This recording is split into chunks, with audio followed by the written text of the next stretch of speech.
అందరికీ నమస్కారం. ఈరోజు కథ కర్ణ పార్ట్ 3 రాసిన వారు మిస్టర్ ఏ గారు. ఇక స్టోరీలకు వెళ్తే, ఒకరోజు నేను స్కూల్ నుండి ఇంటికి వచ్చేసరికి మా అమ్మ నాన్న హాల్లో కూర్చొని ఉన్నారు. నేను వారిని విష్ చేసి లోపలికి వెళ్తుంటే మా నాన్న నన్ను దగ్గరికి పిలిచాడు. ఎందుకు అని అడిగితే, మీ టీచర్ కాల్ చేశారు, ఈ మధ్య నువ్వు చదువులో చాలా డల్ అవుతున్నావని చెప్పాడు. దానికి నేను బాగానే చదువుతున్నా నాన్న అని చెప్పా. దానికి మా నాన్న, నీ లాస్ట్ ఇయర్ ఫస్ట్ ర్యాంక్, ఇప్పుడు 4th ర్యాంక్. నాకు నిన్ను ఐపీఎస్ ఆఫీసర్ని చేయాలన్న నా కల నెరవేరుస్తావో లేదో నీ ఇష్టం, నీకు నేను అడ్డు చెప్పను అని అన్నాడు. దానికి నేను, తప్పకుండా నీ కల నెరవేరుస్తానన్నా అని చెప్పి నా రూమ్లోకి వెళ్ళి ఆలోచించడం మొదలుపెట్టాను. నిజమే, నేను కుమార్ని లవ్ చేయకముందు నేనే క్లాస్ ఫస్ట్. కానీ కుమార్ని లవ్ చేయడం మొదలుపెట్టాక 4th ప్లేస్కి వచ్చా. అసలు నాకు ఏం జరుగుతుందో అనే అయోమయంలో పడ్డా. అదే సమయంలో కుమార్ ఇంకొక అమ్మాయితో సన్నిహితంగా తిరుగుతున్నాడని మా క్లాస్లో అమ్మాయి నాకు చెప్పింది. నాకు తను చెప్పగానే ఏడుపు వచ్చింది. అయినా కుమార్ మీద నమ్మకం నాకు ధైర్యాన్ని ఇచ్చింది. అలా రోజులు గడుస్తున్న కొద్దీ నాకు కుమార్కి దూరం పెరుగుతూ వచ్చింది. ఒకరోజు నేను కుమార్ ఇంటికి వెళ్తుంటే కుమార్ భవ్యని ఎత్తుకొని కుమార్ ఇంట్లోకి తీసుకువెళ్తున్నాడు. ఆ క్షణం నా ప్రాణం నా నుండి దూరమైనట్టు అనిపించింది. ఆ తర్వాత నేను కుమార్ని ఎంత బాధ పెట్టినా తను మాత్రం నన్ను ఒక్క మాట కూడా అడగలేదు, ఎందుకు ఇలా చేస్తున్నావని. మేము విడిపోయే రోజు రానే వచ్చింది. మా స్కూల్లో 10th pre final exams marks వచ్చాయి. మా క్లాస్ టాపర్ కుమార్ వచ్చాడు. నేనేమో క్లాస్ 5th ర్యాంక్ వచ్చా. అప్పుడు అనుకున్నా, కుమార్ నన్ను నిజంగా ప్రేమించలేదు, కేవలం నటించాడు అని. వెంటనే నాకు ఒక ఆలోచన వచ్చింది, కుమార్తో ఈరోజు ఎలాగైనా తేల్చుకోవాలని. అంతే, ఇంకా ఆగకుండా కుమార్ దగ్గరకు వెళ్ళి, నీతో కొంచెం మాట్లాడాలి అన్నాను. వెంటనే ఇద్దరం స్కూల్ ప్లేగ్రౌండ్ దగ్గరకు వెళ్ళి కూర్చున్నాం.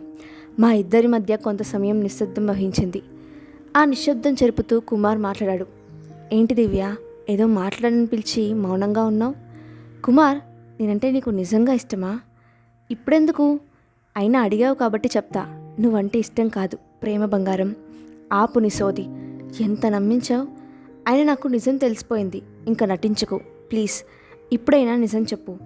ఏం మాట్లాడుతున్నావు? నీకు మెంటల్ ఎక్కిందా? అవును, నాకు మెంటల్. నిన్ను లవ్ చేశా కదా, అందుకే వచ్చింది. అసలు నీ ప్రాబ్లం ఏంటి చెప్పు. చెప్తా విను. నువ్వు నన్ను ఒక్కదాన్నే లవ్ చేస్తున్నట్లు నటించి ఇంకో అమ్మాయిని లవ్ చేశావు. పోనీ అది వదిలే, నిన్ను లవ్ చేయకముందు నేను క్లాస్ టాపర్, నిన్ను లవ్ చేశాక క్లాస్ 5th ర్యాంక్. కానీ నువ్వు మాత్రం లవ్ చేయకముందు క్లాస్ టాపర్, లవ్ చేశాక కూడా క్లాస్ టాపర్. ఇక్కడే అర్థమైంది నువ్వు నన్ను మోసం చేశావని.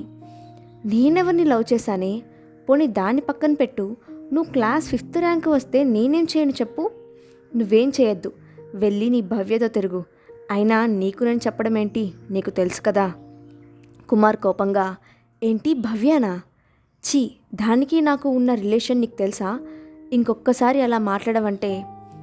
మాట్లాడితే? అవును, దానికి నీకున్న రిలేషన్ నాకు తెలుసు, అది బెడ్. మాట పూర్తి అవ్వకుండానే కుమార్ దివ్య చెంపపై కొట్టి ఇలా చెప్తాడు. నన్ను మా అమ్మ తర్వాత నువ్వే అర్థం చేసుకున్నావు అనుకున్నా, కానీ నువ్వు కూడా ఛీ, ఇంకొద్దు. ఇంత చిన్న విషయాన్ని పెద్దది చేసి నువ్వే నన్ను నీకు దూరం చేసుకున్నావు. ఎంతో ప్రేమగా చూసుకోవాలనుకున్నా నిన్ను. కానీ ఓకే, ఇంత జరిగిన తర్వాత నేను నీతో ఉంటే ఇంకా లోకు అయిపోతా, అందుకే వెళ్ళిపోతా.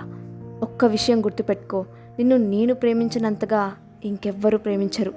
కానీ నువ్వే కావాలని దూరం చేసుకున్నందుకు బాధపడతావు. ఇంకా లైఫ్లో నీకు కనిపించను అని వెళ్ళిపోయాడు. అదిగో, అప్పుడు వెళ్ళినవాడు ఇప్పుడు వచ్చాడు. గీత, తను రాలేదు, నువ్వే వచ్చావు గతంలో నుంచి. సారీ గీత అని మళ్ళీ చెప్పడం మొదలుపెట్టింది. కుమార్ అప్పటి నుంచి స్కూల్కి రాలేదు అని బాధపడుతుంటే కీర్తి కూడా ఆ విషయం జరిగినప్పటి నుంచి నాతో మాట్లాడడం మానేసింది.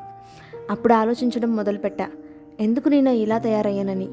అప్పుడు అర్థమైంది నాకు. వెంటనే కీర్తి దగ్గరికి వెళ్ళి బలవంతంగా తనను ప్లేగ్రౌండ్లోకి తీసుకువచ్చి, ప్లీజ్ కీర్తి, కుమార్ నన్ను వదిలేసి వెళ్ళిపోయాడు, నువ్వు కూడా ఈ టైంలో నన్ను వదిలి వెళ్ళిపోతావా అని బ్రతిమాలాను. కొంచెం సేపు నిశ్శబ్దం తర్వాత తను మాట్లాడడం మొదలుపెట్టింది. కుమార్, ఇంకా నేను నిన్ను వదిలి వెళ్ళిపోవాలని మేము అనుకోలేదు. ఇది కేవలం నువ్వు చేసుకుంది మాత్రమే. నాకు అర్థం కాలేదు కీర్తి, సరిగ్గా చెప్పు. నీకు అర్థమయ్యేలాగా చెప్తా విను. కుమార్ ఇంకో అమ్మాయితో లవ్లో ఉన్నాడని నీకెవరు చెప్పారు? ప్రసన్న. అసలు ప్రసన్న ఎవరో నీకు తెలుసా? తెలీదు. ఒకసారి మనం ట్యూషన్ నుండి ఇంటికి వస్తుంటే ఎవరో ఒక అబ్బాయి వచ్చి నీకు ప్రపోజ్ చేశాడు, గుర్తుందా? గుర్తుంది. ఆ అబ్బాయి చెల్లె ప్రసన్న. నువ్వు కుమార్ లవ్ చేసుకుంటున్న సంగతి వాళ్ళ అన్నయ్యకు తెలిసింది. అందుకే వాళ్ళ చెల్లి కుమార్పై లేనిపోని అన్నీ చెప్పి నీకు కుమార్కి దూరం పెంచింది. ఎంత దూరం అంటే మళ్ళీ కలుసుకోలేనంత దూరం. ఓకే, మరి నువ్వెందుకు నాతో మాట్లాడడం మానేశావు? భవ్య ఎవరో తెలుసా? తెలీదు. తను నా చెల్లి. పోనీ మా అన్నయ్య ఎవరో తెలుసా? భవ్య నీ చెల్లి, మరి మీ అన్నయ్య ఎవరు? మా అన్నయ్య కుమార్. తెలుసా లేదా? ఇన్ని ట్విస్ట్లు ఏంటి స్వామి అని మనసులో అనుకొని, ఏ కుమార్ అని అడుగుతుంది. ఒసే మొద్దు, మీ లవర్ కుమార్. షాక్లో, మరి ఎప్పుడు నువ్వు కుమార్ని అన్నయ్య అని కానీ కుమార్ నిన్ను చెల్లి అని కానీ పిలవలేదే? నాకు కన్ఫ్యూజన్గా ఉంది. నేను చెప్తా ఆగు. తను మా పెద్దమ్మ వాళ్ళ కొడుకు. వాళ్ళకి ఒక్కడే కొడుకు. మేం మాత్రం ఇద్దరం. మొదటిదాన్ని నేను, తర్వాత భవ్య. కానీ మేము ముగ్గురం చిన్నప్పటి నుంచి మా అమ్మమ్మ వాళ్ళ ఇంట్లోనే పెరిగాం. మా అన్నయ్య మమ్మల్ని చాలా ప్రేమగా చూసుకుంటాడు. ఎంత ప్రేమ అంటే మమ్మల్ని మా పెద్దనాన్న చదువుకోవడానికి యుఎస్ పంపించాలని చూశాడు. కానీ మాకు అన్నయ్యను వదిలి వెళ్ళాలని లేదు. మా అన్నయ్యకు కూడా ఇష్టం లేదు. అందుకే మా పెద్దనాన్ని ఒప్పించి మమ్మల్ని ఇక్కడే ఉండేలా చేశాడు. ఇంకా నువ్వు అన్నావుగా, మా అన్నయ్య నన్ను స్కూల్లో ఎప్పుడూ చెల్లి అని పిలవలేదని. దానికి కారణం కూడా మా అన్నయ్యే. మేము కుమార్ చెల్లి అని స్కూల్లో తెలిస్తే మాకు చిన్ని చిన్ని సరదాలు మిస్ అవుతామని ఎవ్వరికీ తెలియనివ్వలేదు. ఇంకా ఏదైనా నీకు చెప్పాలా? లేదు. కానీ నువ్వు నాతో మాట్లాడుతున్నందుకు చాలా సంతోషంగా ఉంది. ప్లీజ్ నువ్వు నాతో మాట్లాడకుండా ఉండకే. ఆ అవసరం ఇంకా రాదులే. ఎందుకంటే మా అన్నయ్య మమ్మల్ని చదువుకోవడానికి యుఎస్ పంపించడానికి మా పెద్దనాన్ని ఒప్పించేశాడు. ఇంకా ఎవరం ఏం చెప్పినా వినడు. ఇలా ఇద్దరూ ఎమోషనల్ అయ్యి ఒకరిని ఒకరు పట్టుకొని ఏడుస్తూ ఇంటికి వెళ్ళిపోయారు. దివ్య ఇంట్లో అన్నం కూడా తినకుండా వెళ్ళి మంచం మీద నిద్రపోవడానికి ట్రై చేస్తుంది. కానీ నిద్ర పట్టదు. అన్నీ కుమార్ ఆలోచనలే. అంతగా ప్రేమించిన వాడిని ఎందుకు దూరం చేసుకున్నా? ఛీ, నా మీద నాకే అసహ్యం వేస్తుంది. ఎలాగైనా కుమార్ని వదులుకోకూడదు అనుకుని నిద్రపోతుంది. అలా ఆలోచిస్తూ నిద్రలోకి జారుకుంది. 10 రోజుల తర్వాత స్కూల్లో హాల్ టికెట్స్ ఇస్తున్నారని తెలియగానే దివ్య సంతోషిస్తుంది. ఎందుకంటే కుమార్ని చూసే అవకాశం ఉందని. కానీ ఆ సంతోషం ఎక్కువసేపు ఉండదు. తను స్కూల్కి వెళ్ళేసరికి కుమార్ వచ్చి వెళ్ళిపోయాడని తెలుస్తుంది. ఇంకా బాధపడుతూ ఇంటికి వెళ్ళి ఏడుస్తుంది. ఇంకా ఎగ్జామ్స్ వచ్చేస్తాయి.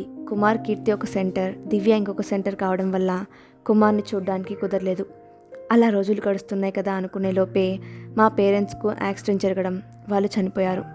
నన్ను అందరూ వదిలేసి వెళ్ళిపోవడం చాలా బాధగా అనిపించింది.